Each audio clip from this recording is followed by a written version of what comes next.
one of the basic principles of Scientology that you learn very early on is this idea of the tone scale, right? Which is that all emotions are plotted on this graph and they have a number, and you go up or down the tone scale. So if you are happy, you're not suddenly, within a split second going to be angry or crying and upset. There's a process, and your emotions go along this. It either goes from here to here to here to here, and there is no other way.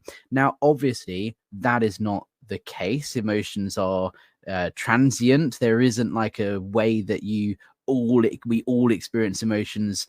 Everyone experiences things differently. It's a complete lie, and it shambles. The manipulation comes in from the very early stages, because the idea is that if you're at this level on the tone scale, you can raise someone on the tone scale by speaking to them or interacting with them on a level slightly higher than theirs.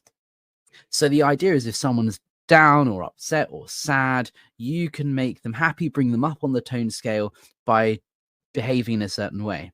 That is manipulating someone's emotions, and that is something that you learn to do very early on in Scientology. And it's quite literally a drill that you go out in public and you go and survey random people on the street. And the drill is to locate the person's tone scale immediately, or tone level, and then essentially raise them by changing or manipulating your own tone or your emotion to make them change theirs. And it's completely intentional.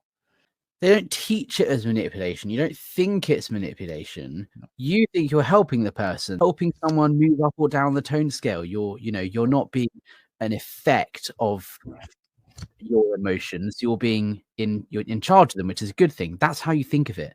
But what it is actually in reality is manipulation. But you have no idea that that's what it is. And there's so many different ways that you are actually manipulated or controlled in Scientology. You actually think you're in control, your cause. So it automatically turns you into something or somebody that manipulates.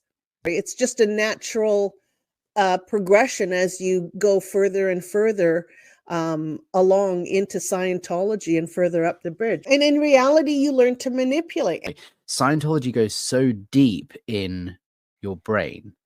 These are like basic principles and fundamental ways of thinking that they ingrain into your mind. So when you come out, you have to really question everything, because you've learned to manipulate people's emotions because you think that that's what emotions are and how they work. And you think that it's a bad thing to be the result or an effect of an emotion.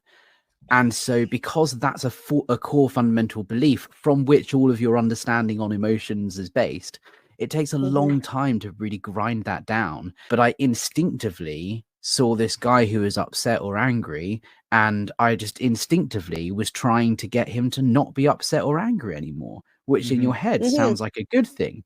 But actually, no, that's manipulating his emotions. And I was doing it without even realizing, because that's what Scientology had taught me to think, that those emotions are bad. You're not thinking rationally when you're feeling like that. So we're not going to solve any issues here. You're not going to have rational conversation. So you need to be a different emotion in order for us to talk.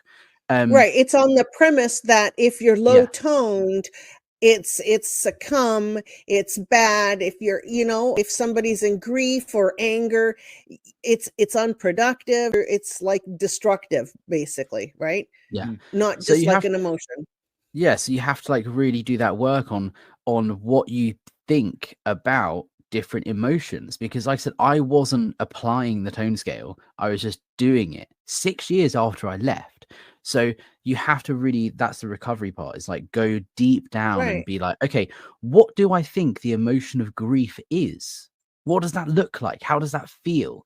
And what does that really mean? And like that work is really hard, because you probably haven't ever had to do that before.